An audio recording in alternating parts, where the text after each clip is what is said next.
एक गांव में 4 ब्राह्मण रहते थे। उनमें से 3 ब्राह्मणों ने अनोखी विद्याएं सीख रखी थी, जबकि एक को कुछ खास नहीं पता था। इसी वजह से बाकी तीनों उसे अज्ञानी और निरा मूर्ख समझते थे। एक बार 3 विद्वान ब्राह्मणों ने शहर जाकर कुछ धनोपार्जन करने का विचार बनाया। उन्हें जाता देखकर चौथा ब्राह्मण भी साथ जाने का आग्रह करने लगा। तुम हम विद्वानों के साथ जाकर क्या करोगे? तुम्हें तो कोई ऐसी विद्या भी नहीं आती जिससे तुम धनोपार्जन कर सको। हाँ, जाओ, लौट जाओ।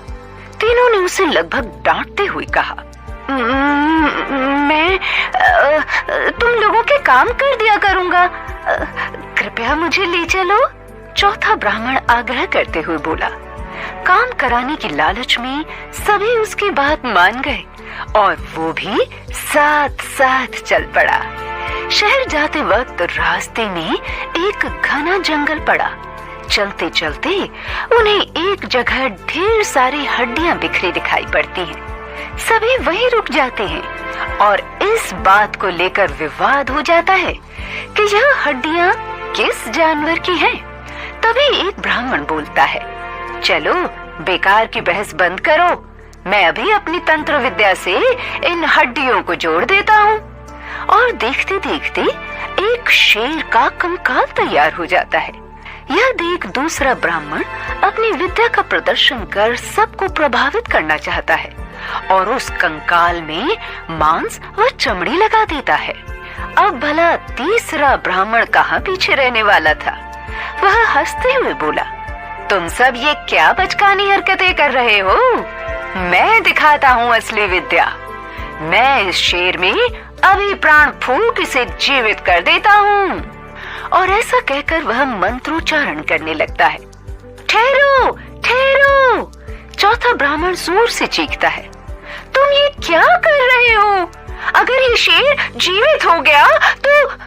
अभी वो अपनी बात पूरी भी नहीं कर पाता है कि मंत्रोच्चारण कर रहा ब्राह्मण उस पर गरज पड़ता है। मूर्ख, अल्प बुद्धि, विद्वानों के बीच अपनी जुबान दोबारा मत खोलना। और वह पुनः मंत्र पढ़ने लगता है। चौथा ब्राह्मण समझ जाता है कि यहाँ कोई उसकी बात नहीं मानेगा और वह तेजी से भागकर एक पेड़ पर चढ़ जाता है। उधर मंत्र की शक्ति से शेर में प्राण आ जाते हैं। शेर तो शेर है, हिंसक, घातक, प्राणनाशक। वह क्या जाने उसे किसने बनाया, क्यों बनाया। वह तो बस मारना और खाना जानता है। देखते देखते शेर ने तीनों ब्राह्मणों को मार डाला और अपना पेट भर घने जंगलों में ओझल हो गया। चौथा ब्राह्मण सही समय देखकर गांव की तरफ वापस लौट गया। वह मन ही मन सोच रहा था, ऐसा ज्ञान किस काम का जो इंसान की सूझबूझ और समझदारी को क्षीण कर दे।